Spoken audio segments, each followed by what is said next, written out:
Hello everyone, Mr. Hadley here. This video is titled Color with Mr. Hadley. In this video, I'll be talking a little bit about color using the color wheel. And I'll also be demonstrating how to make two paintings using the colors on the color wheel. So we're going to talk about the color wheel a little bit first, and then I'm going to demonstrate how to make two paintings. All right, one painting and then the second painting. But before I do get started, if you don't have the colors or the paints or the materials that I'm showing you in the video, that's okay, all right? These videos are not solely meant to just, follow along with me and make what I make. No, that's not the purpose. The main purpose of these videos is to let you know that I am still here for you. I'm still thinking about you, that I miss you and us being in the art room together, all right? If you want to follow along, you can just use a pencil and a paper. As I said before, all you really need to make cool art, or meaningful art rather, is a pencil, a paper, and your courage, okay? So you can follow along as much as you can. Thank you for watching, and let's get started. First, I'm going to start talking about the color wheel. This is a different color wheel than you normally see in my classroom because it has a little bit more to it. But essentially, color wheels are tools used by artists to figure out how colors look together, how they relate to each other. And the color wheel consists of red, orange, yellow, green, blue, and purple. Now, as I've already said, this color wheel is a little different because it has more colors in between the purple and the green, where you see the blues. Now, the color wheel shows two kinds of colors, or two categories of colors that I want to focus on today, which you already know. I just want to talk about it again. The primary colors are red, yellow, and blue. And the primary colors are colors that can't be mixed, that can't be made by any other colors. So the primary colors can make colors, though, which are called the secondary colors. So the secondary colors are orange, green, and purple. The primary colors make those colors because red and yellow make orange. Yellow and blue make green, and blue and red make purple. Those are the secondary colors. So again, primary colors, red, yellow, and blue. And the secondary colors are orange, green, and purple. All right. Of course, I could get, more into the color wheel. People use color wheels like this as well. This is way more complex. It basically shows just all these other colors in between these colors. All right. Maybe I'll get into that in another video. But anyways, color wheels are tools used by different artists just to see how colors look together. And I'm actually going to use this tool today while I paint. So let's get started on the first painting. The first painting I'm going to make today, I'm going to make two.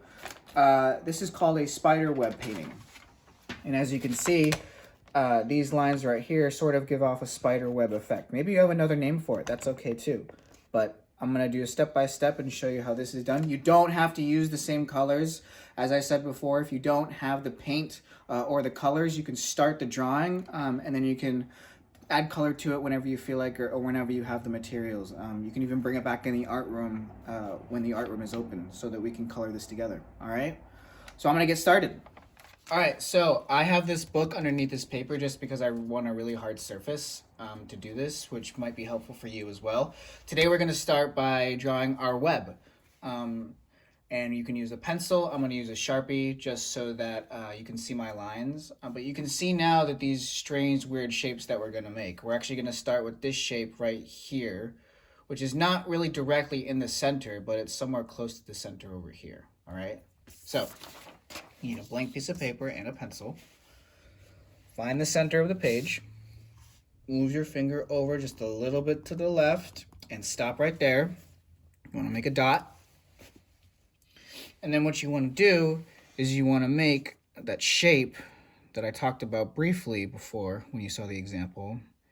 And you want to make this shape, basically, it almost looks like a star, but they're with curved lines, all right? So this is what we're going to do. See that dot that you made?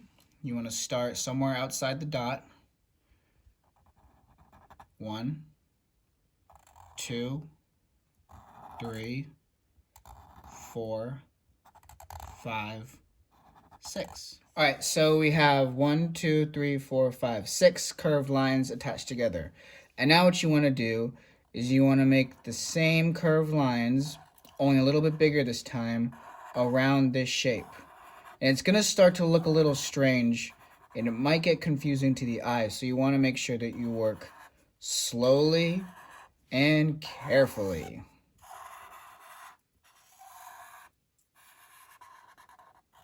You want to make the same shape all the way around.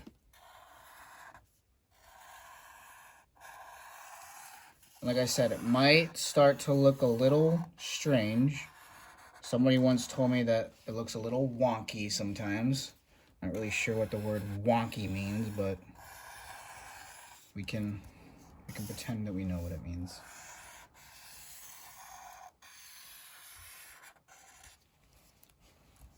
It's okay if the lines go off the page too. That's actually encouraged. I think it makes the drawing look more interesting.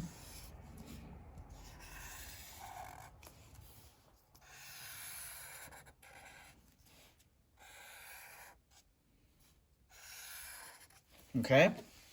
And now what you want to do is you want to start, once you have all those lines in, you filled the entire paper, or if you didn't fill the entire paper, that's okay too. But you want to go back to that dot in the center, and you want to start to make lines that follow each point in that direction, okay? So this point is going in this direction, following these points here, right? And then this point next to it is going up in that direction. So you want to make a line that connects those points going in a similar direction.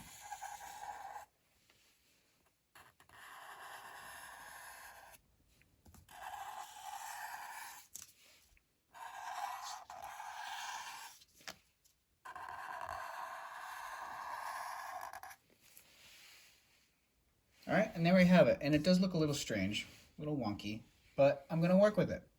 All right, so for this next step, I'm going to start to add some color. I'm going to use the color wheel as a tool to remind me what colors look good next to each other. So really quickly, if I'm going to use the color orange, I'm actually going to probably use blue with that orange, because colors across from each other on the color wheel are called complementary colors. And complementary means they complement each other, which means they look good together. So if I'm going to use orange, I'll use blue next to that. If I use purple, I'm going to probably use green next to the purple. And if I use yellow, I'm probably going to use a bluish color next to the yellow. All right? So I'm going to get started. And again, you don't have to use paints. I'm going to use paints right here. They're in an egg carton. I have a paper towel, a cup of water, and I have a brush. You'll probably want a smaller brush if you are painting. This is the only brush I could find right now, but I'll get a smaller brush in the future. I also have a smock on so that I don't create any messes on me. All right, so let's get started. What I'm gonna do is I'm just gonna add some water to my brush, dry it off just a little bit so it's a little damp, and then I'm going to start with the color purple. All right, and I'm going to choose one section, okay, of this. Notice how I tried my best to keep the Sharpie lines. You know, I'm not painting over the Sharpie lines on purpose, but it's just because this brush is a little big. All right. And I'm not going to switch colors actually right now. What I'm going to do is I'm going to stick with the purple, and I'm going to start to make a pattern. The pattern right now is purple, white, purple again, and then white, and then purple, white, purple, white. And if you look at the color wheel, what color do you think I'm going to use next that's going to complement that purple?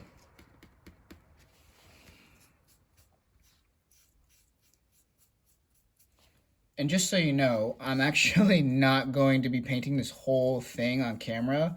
It would probably be a little bit more exciting for you to see what your own painting looks like rather than just stare at mine. So, you start with one color.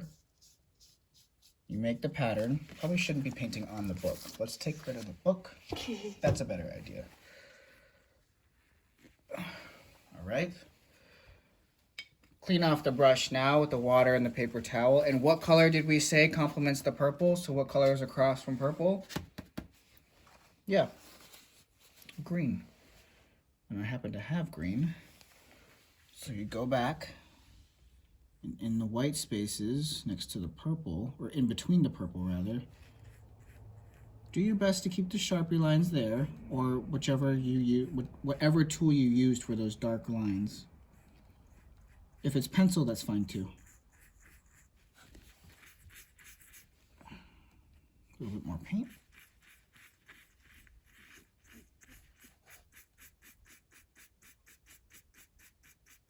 And if you have a paper underneath or some sort of,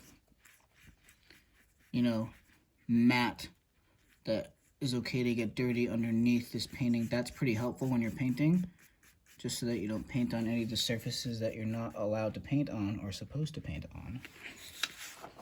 All right? And so after that, again, I'm not going to paint this whole thing, but I will show you the next colors I'm going to use. After that, if you want to keep going with the green and purple, I recommend doing that as well. So what you would do is you would paint something similar, very similar to this, but if you want to keep it a pattern, would you paint it here? No, you'd probably paint it here, right? And then you'd probably paint the next one here because you want to keep it a pattern. So this one would be different colors than this, but then this would be similar to the purple, green, purple, green. So I'm going to start my next one. I'm going to use the color, let's see, I'm going to use the color blue. And if I'm using the color blue, which color do I need to use with the color blue? Orange. Again, similar. Got a little bit too much blue on that paintbrush. It's okay though. Similarly with the purple and the green, we fill in what we can first. And if you notice in my palette, in the egg carton, I don't actually have the color orange. So I'm gonna have to actually mix. What two colors am I gonna have to mix in order to get orange? What two primary colors make orange? Correct. Yellow and red. All right. So I'm going to mix my yellow and I'm going to mix my red and I'm going to make orange and I'm going to paint orange in between the blues, and then I will show you all what my painting looks like, wow, when it's done. Okay, so this is my second and final painting for today. This is called my warm and cool city or neighborhood or town. What I used was scissors, I used pencil, I used paint for this project. Again, if you don't have the paint today, that's fine. You can still follow along as much as you can. That's okay. And if you want to use pencil as well, you can figure out a way to color this with pencil, and as well as the web painting that we just made. But what I did for this painting was I focused on warm and cool colors. And the warm colors are up top, and the cool colors are on the bottom. And notice what the warm colors consist of, right? Orange, yellow, red. What does that remind you of? Why do you think that they would be called warm colors? Why do you think these would be called cool colors? The blue and the purple. I think you can probably answer that yourselves, right? All right, so I'm gonna get started. A warm and cool city. All right, you're gonna need 2 pieces of paper for this, all right, to start off. So let's get started. All right, so as I said, you want 2 pieces of paper. For the first one, you can just set aside for now. You can focus on one. The first piece of paper. What you wanna do is take your pencil. I'm using a Sharpie so that you can see my lines. Start somewhere close to the edge, if not, or actually right on the edge and close to the bottom. You're gonna start to make lines. Sort of look like rectangles and squares. These are going to be called buildings. Right? They don't need to be rectangular either. You can draw a circular roof. You can make them tall until you go to the other end of the paper. Right? That's the first step. The next step will be to use scissors to cut this out, okay? So I'm gonna start cutting it out. All right, so now that I have this part cut out, this is my city, or I'm gonna call it a neighborhood. This is my neighborhood. And you have your other piece of paper that you can get ready right now. And what you wanna do is you wanna place this in the middle of this paper. And you can see the example here, right? So what do you think, now that we have this part on the second piece of paper, what do you think the next step is going to be with the brush and the paint? All right, let's get started. You can pause. All right, so what I'm going to do is I'm going to start using paint. I'm going to start with my warm colors up top, or you can put them on the bottom, whichever is your choice. That's fine. But I'm actually going to put mine up top. What I'm going to do is I'm going to use my opposite hand that I'm not painting with. I'm going to hold this down. If you have tape, you can use tape to maybe tape this part down onto the paper.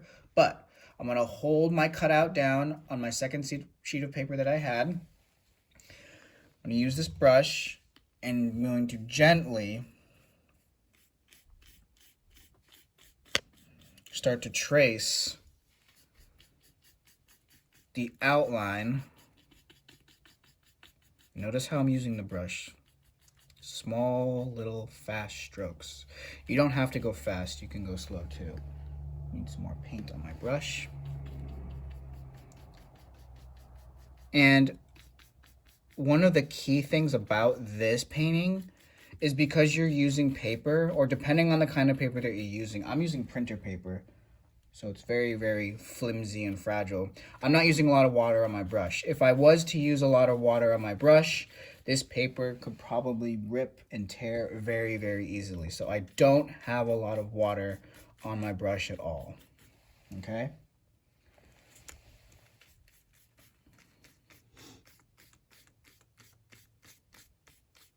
And after that part, what I'm going to do is I'm going to actually just dip my brush into the yellow without even adding water to it. And I'm going to start to blend the yellow with the red. And what color does that make? Yeah, it makes orange. Whether or not you said it out loud or in your head, you are correct. And I know some of us have already done this kind of painting before. And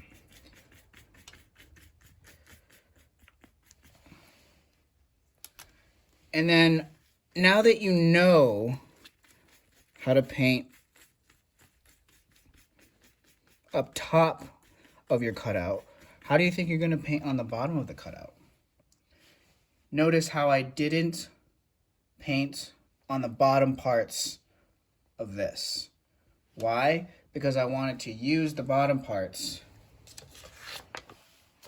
so that we can make the bottom part of the whole painting.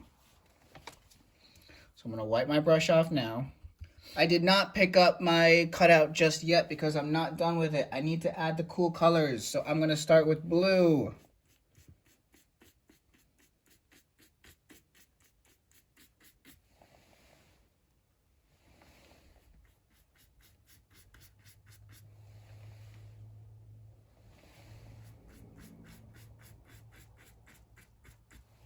And then I'm going to move on to purple.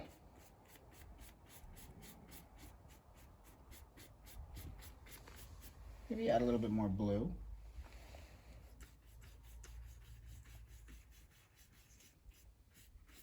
Make it blend.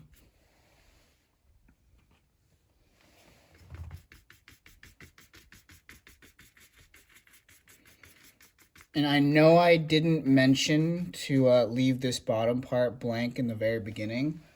So if you feel like you messed up a little bit, that's okay. Don't worry about that.